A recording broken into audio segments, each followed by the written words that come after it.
Welcome to episode 19, part 2. This is the journey of being a mother in that first 12 months, sharing my own journey and then also delving deep with one of our beautiful Pregactive mamas and also one of my dear friends as she had her baby girl just 1 week before I had my baby boy. Hi, I'm Karen, the founder of Pregactive, and through this Pregactive podcast, I'm going to help you to feel empowered, informed, and confident through your pregnancy and postpartum journey as we talk all things health, mind, and fitness. Now, if you haven't listened to part 1 of this episode, stop now, go back and listen because we're about to head right into where we left off as Sophie asks me all about me fitting in the exercise when I had a newborn and how I did it, but also some tips and tricks for new mothers in the same situation. But do you think for anyone listening to that, they would think, that's,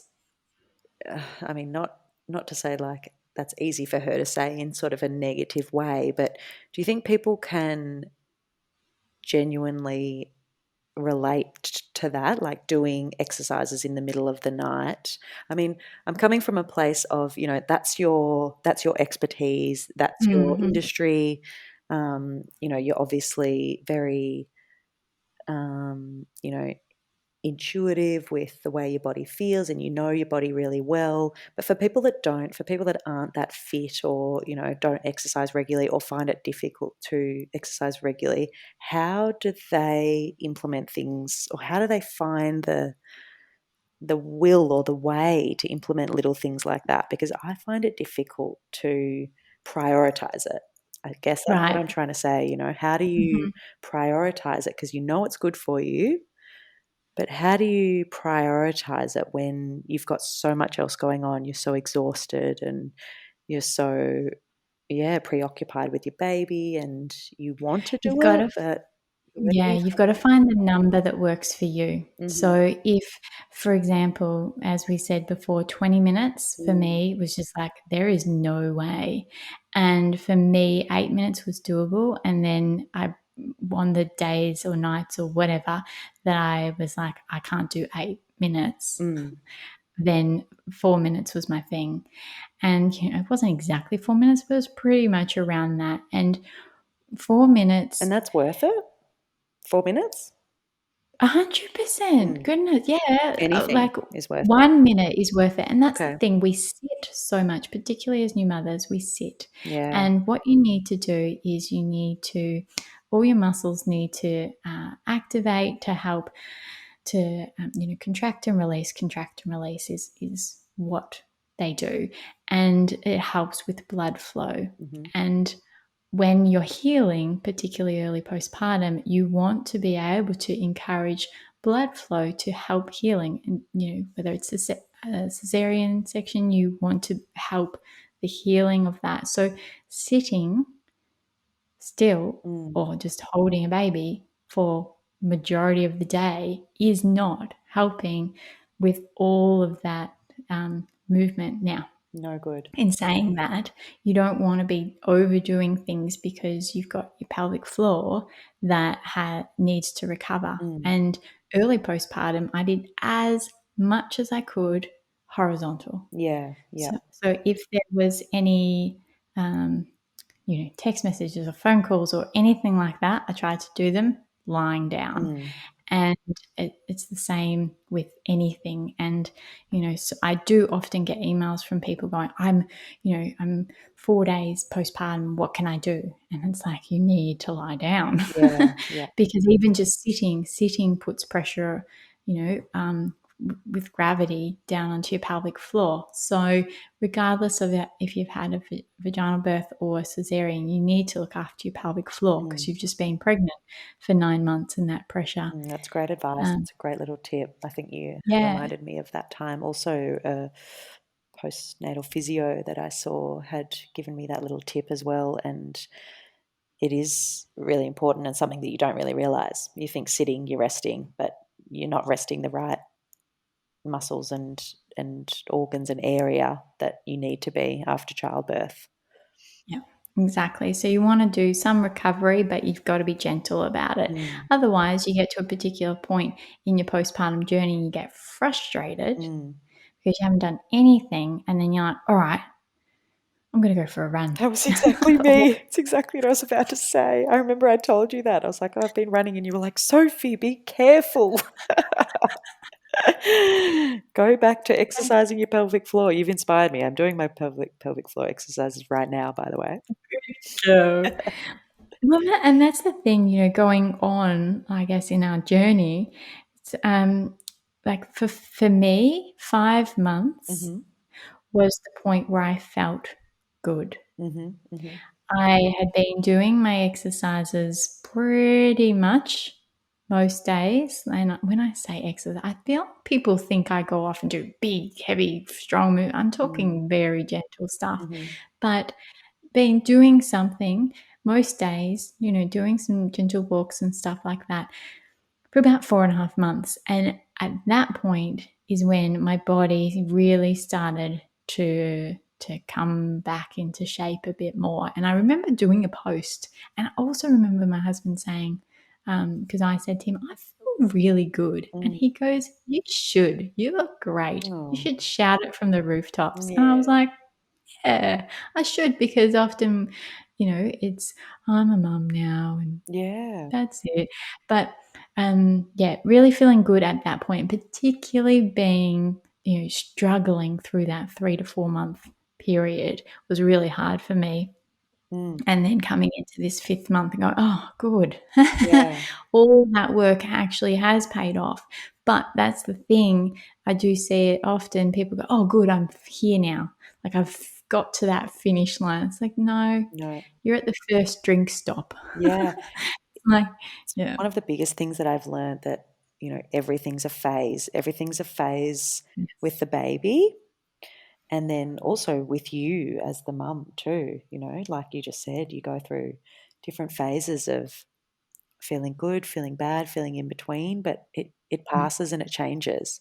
And I think, being a mother for the first time round, you don't have that beautiful hindsight yet. So you don't know, you haven't learned, you haven't experienced it. So it's really difficult in the hard times. It's really hard because you don't know how long it's going to go on for, or if that's just it, is it just this hard? It's what I remember Yes. feeling really early on, like, gosh, I had no idea that it was this hard. I want to change my mind.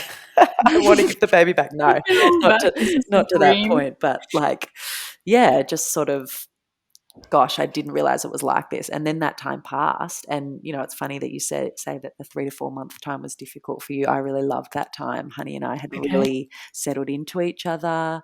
I was never sort of implementing much of a routine until she was about 6 months. But she was, a really calm baby at that stage. She'd just fall asleep happily on a mat on the floor, or in the car, or on me, or she was feeding well, she was sleeping well, we had a nice flow going by that stage, and she was sort of more interactive, which was beautiful. Yeah. And I loved that. Was probably one of my favorite times, 3 and 4 months. So And I love that. I love this comparison, but I love us talking openly about this because everybody listening, like, you're either there or you're here. And that's the thing is, do not compare yourself to the other mum or the other people, because everyone's different. But absolutely. know that, there's ebbs and flows for everybody's journey, and they're just sometimes at different stages. So, for example, if I had have been talking to you, which I probably had, and I probably hung up the phone to you one time after you go, oh, isn't this wonderful? And me going, oh, that is Sophie. So perfect.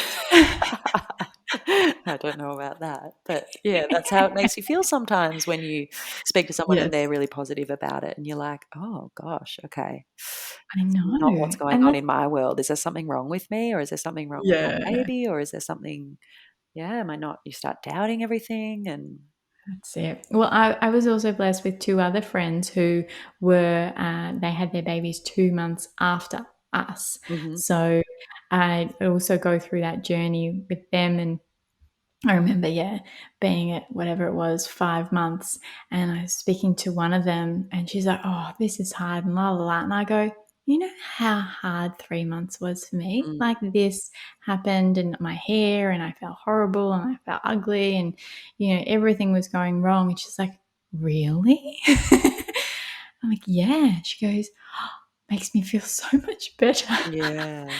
Like, don't compare yourself, and know that it's okay if things are going not so great, Mm. and everyone has bloat days, and everyone has, all of that sort of stuff. It's just like, So oh, important to share the good, the yeah, bad, the in between, isn't it?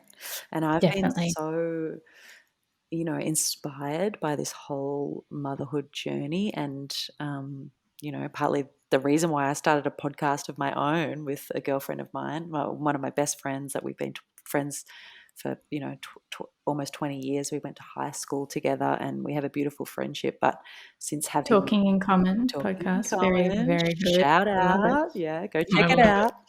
Um, but we, yeah, like we have had a beautiful friendship over these 20 years, but bonding over motherhood just deepened it so much, and it Mm. just, we both really found this sort of common interest in, yeah, sharing and learning and just like really getting the most out of this experience as we can, because it's such a fleeting time of your life, having babies and having small children, like it's actually a really short time of So your short. life. And Mm. um it's just, yeah, it's just, I think, like you said, it's just so important to share stories that show your vulnerability or show that it's been difficult as well, because it supports others, it helps others. Oh, exactly. Yeah. And that's the thing. The one word that stays with me is impermeable, Mm. and meaning that things aren't permanent, No. and nothing's permanent because we all live and then we all die at some point. Like, life's not permanent. Mhm. Nothing's actually permanent. And I Mhm. feel like so many people get attached to things. Mhm. And so if you get attached to something, particularly in motherhood, good luck to you, Mm. because there's going to be a point where that goes.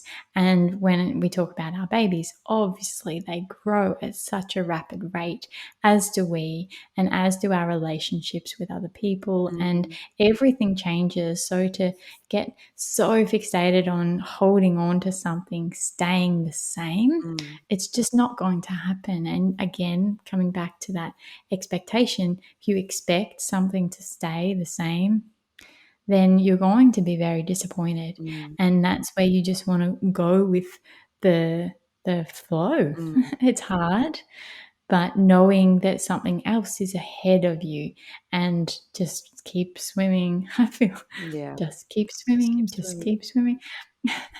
And going forward is a good thing. Like, we're at the point where Max isn't yet walking, and it's like, oh, come on, come on. It's like, hang on. Mm. He's going to walk for the rest of his life. He's going to run most of that time, So true. but he's just going to be on the move. Why are we trying to get him to do it? Like, Mm. it's so exciting. It's Gosh. that stage we're at. We're like, oh, is he about to do it? But hey, he will for Mm. sure. Mm. 100% he will walk, and it's going to come at its own rate, Mm. So why rush it? and Because you can't get your baby back. I know. It's like, okay, you can walk now, but come on, just Yeah. crawl for Yeah, me. yeah. Just be a cute little baby again. How are I you know. feeling about it all now that Max has won?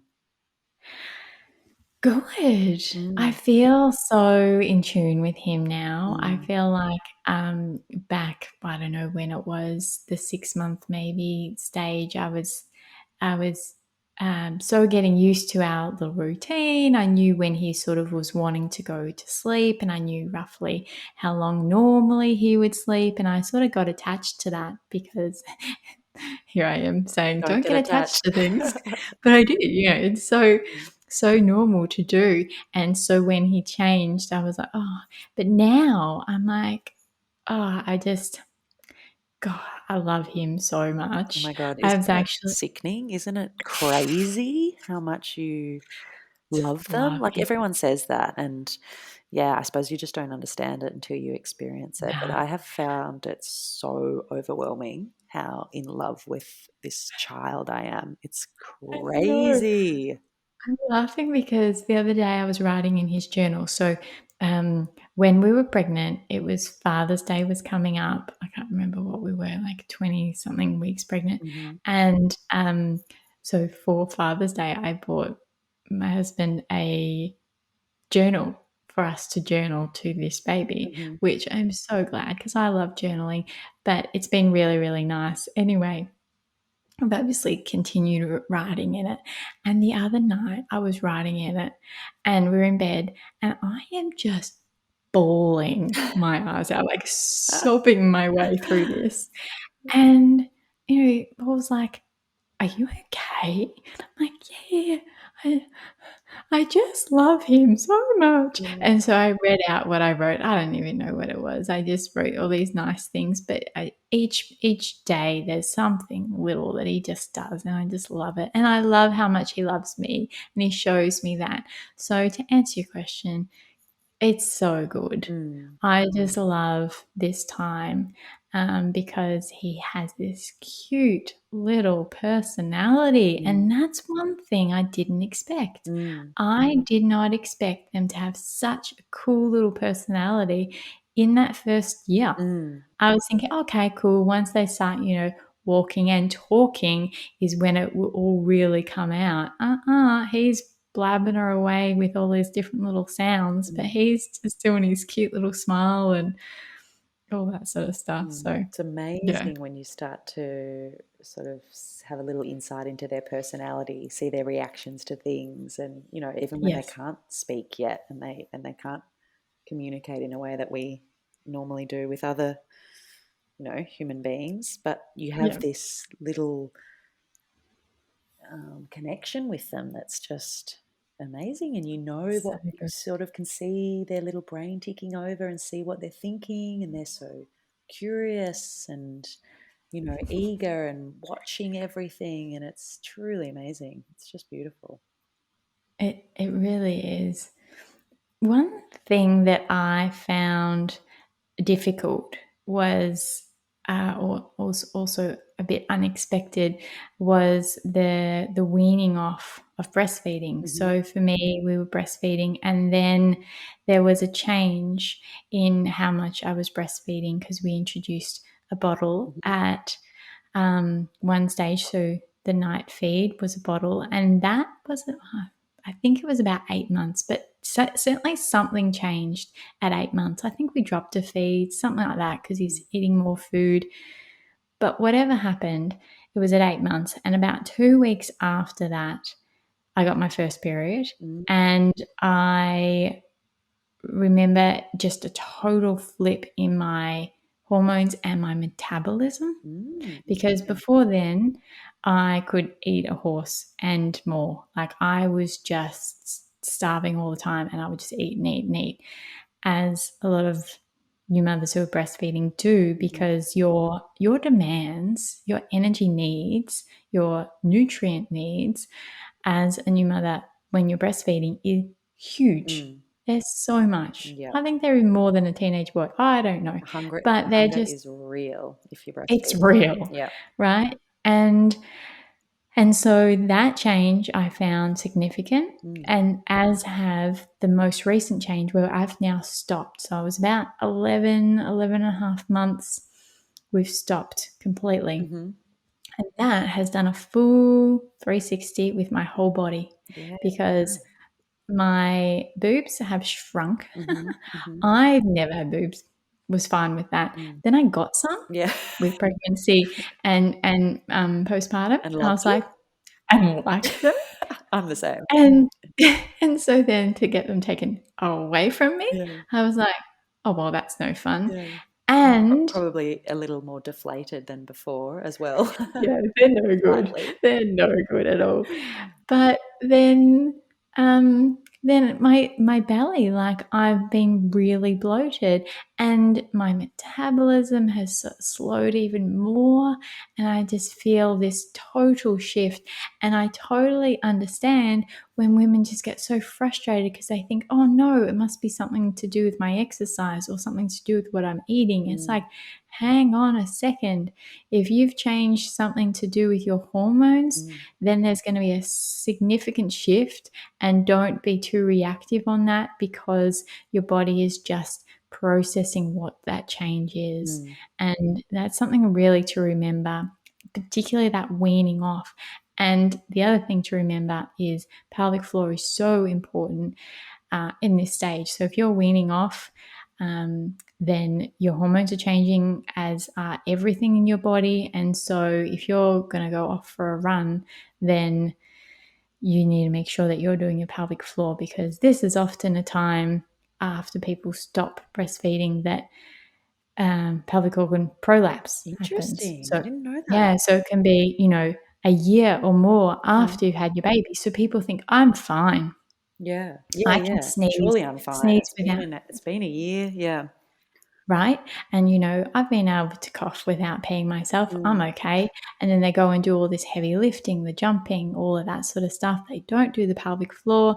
Their hormones have changed. And then boom, it's not so good downstairs. And that's a big shock. And God, that's just a punch in the face when it comes to your confidence, because you think that you're expecting to be better and stronger and fitter and feeling good a year or more post the birth of your baby. And yeah, not so much. And then your baby's huge and heavy, but still wants to be carried. So then your back hurts because you've been doing all the carrying. And then you're trying to get back into work because that's what you think you should do. And it's a hard slog that time. Interesting your experience with the weaning and the change in your metabolism, because I did definitely experience something similar, but almost in the opposite effect. Like I changed my diet and did this month of eating fully vegan, and it was just purely as a bit of a personal challenge, and something that I wanted to challenge myself with. And for me it was almost like that triggered the kind of weaning process, and triggered my body in a way that I think I probably needed, because I still hadn't had my period back up until about 2 weeks ago. I got it back for the first time, and I celebrated when I got it because I was starting to get worried. I remember I told my partner, I was like, guess what? And he was like, what? I was like, I just got my period. And he was like, and he was not as okay. excited as Yeah, you. he was like, and we're excited about that. I was like, yeah, I know, that's quite weird, isn't it? Like, never have I ever been excited when I have got my period before. And yeah, it's a funny thing, isn't it, that first period back? But yeah, oh, well, cheers to you. Yeah, thank you. And now instinctively I feel like sort of ready to procreate again. Like I want to have another child again. Whereas before that I like I've always wanted to. I want to have a little sibling for my baby girl, and I want to have another child, but I sort of had this underlying feeling of like not really being ready, like saying yes, I want to have another one, but not really being ready. And then like finally when I got my period, it was just like, this sort of natural instinct kicked in, and I was like, no, I actually am ready now. Oh, that's nice. But I think because I had changed my diet at that time, it sort of triggered some things in my body which changed my lactation and milk production. And I actually do still breastfeed now, but only once a day, just in the mornings. And I think that's, then what triggered my menstrual cycle to kick back in. And it's all connected. It's so connected. crazy. Yeah, it was sort of like, almost in the opposite way to you. And yeah, I sort of like lost this weight that I had been holding on to throughout the pregnancy and breastfeeding, and yeah, sort of all happened in like the opposite way to what you're saying. So Same but crazy. different. Like we've gone through the same but totally different Mm, experiences. mm, So we will wrap it up because we could talk for hours. literally. But before we do, I just want to go through a couple of questions that our Proactive community have put up Mm. because they were, interested to hear. So one thing was, what has motherhood taught you? Oh gosh. Is this like a quick fire questions? Like you have to answer in like one word or Yeah. Oh, 10 well, words? one thing There's so many for things. me, of course, but one thing particularly for me, motherhood has taught me to slow down Mhm. because life's crazy and hectic, but Mm, having him has slowed me down because particularly now, he's just can see something, like he'll stop and just stare at something and be like, wow, what's that? And it's, mm, a tap dripping or something. Like it's something so basic, but it's mm. like, okay, these are all very new experiences, or, he's just finds the magic in everything. Mm. And that's one thing that's so cool. But also the fact that he's growing so fast is also Yeah, helping me to slow down. yeah. And I think that It's is, a great lesson. It's a great lesson to have learnt. And I don't know that he yeah. sees the magic in that tap dripping. He's probably just trying to There was an telepathically example. tell you I to don't get think the tap fixed. No. maybe he'll become a plumber. I'm Yeah. not sure. One of But the the other thing, oh, so you go. No, I was just gonna say that, yeah, for me, it has totally put my life into a different perspective, and I care so much less about things that I used to care about. And I think that Mm, was a really important lesson and something that I've learnt through this experience of transitioning into becoming a mother is that, yeah, it just puts life into a completely fresh perspective, um, in a good way, in a definitely. very sort of innate, primal way. Yeah, exactly. It is. It's just, you can't describe it in words, can you? Mm, The other thing that I found through this last 12 months is I found myself as well. Like mm, I found um, my identity. And I think that's one thing a lot of women say is that they lose their identity. They become this mother to another person and then they sort of lose themselves a little bit in that. mhm, And one certainly challenge I found was juggling the different roles that I had. So being a mother, mhm, being a wife, being in business, I found that all really hard. And then finding some time that was just for me, mhm, because often my yoga and things like that are the time for me, but then I was merging that into becoming so much about Proactive that I, yeah, almost lost me in all of that. And so then just to stop and do things that just were for me was so important. mm, And recently I've just started reading a novel, just a book. mm, And I don't often read just a book mm, because I read about information and I'm always learning and those sort of things. But I was often always learning about pregnancy and birth and motherhood and those sort of things, which are obviously related to my work. And they weren't helping me to switch on off. They were, yeah, more so switching my mind on. And so that disconnection was really important, mm, as are baths and going for walks outside and all of those things I found was so good for me to find me, That's just by beautiful. myself, not recording it, not going, oh, this would be a good post or this would be good. Mm. Just be doing it just for me. So So that's very certainly, grounding experience. yeah, Mm, definitely. mm, And I want to hold on to that because it doesn't matter what happens going forward. At least I know what's for me, and mm. you need that. Yeah, that's beautiful. Yeah. One thing, another question was biggest challenges. Mhm. Or what was the trickiest sort of thing? And I don't know about you, but not knowing how much time you have Yeah. Oh with my a nap. God. Oh my Do you goodness, these naps. do you often think like, oh my God, like, it's amazing how productive you can be when you don't have the baby to look after.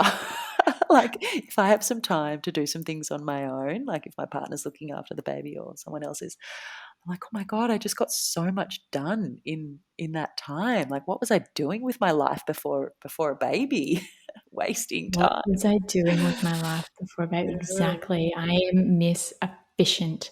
Like, Mm. don't waste my time. I am here to do things Mhm. and I will do them quickly Mhm. and I will do them efficiently and they will get done. Yeah, Because I don't have a backup plan. Like I don't have this afternoon. Like I might exactly. not even get that second nap Yeah. in, like I've got 45 minutes to do 45 tasks and just out my way, watch me watch me go.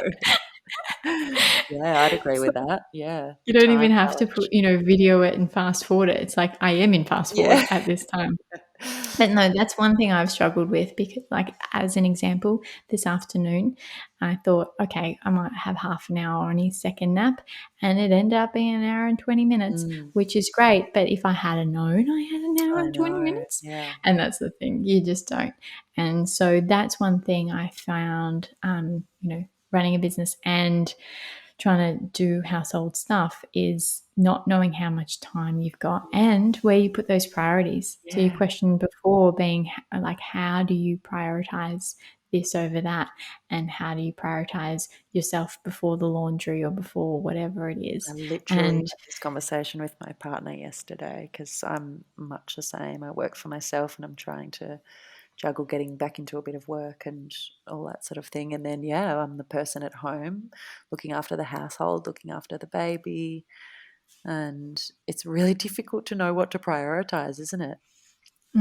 and that's where you just got to put it into slots and be like, all right, straight after breakfast, we're gonna, play, but then do some dishes and do some stuff and all of that sort of stuff. And then just before you go down, that's when we'll, go for a walk, and that's some exercise for me, even if I don't get anything else in. And Mm-hmm. then, as soon as you go Multitasking. down, like those are the things. Mm. And, and if you've got some sort of regular routine, then you can go, okay, I'm going to put my alarm an hour before I know you normally wake up, and that's when I can do some exercise or whatever, whichever way. And it doesn't always work. So it was really hard for me to get my exercise in today. Mm. I slept in through my alarm because I pressed snooze twice because I Mm-hmm. was tired.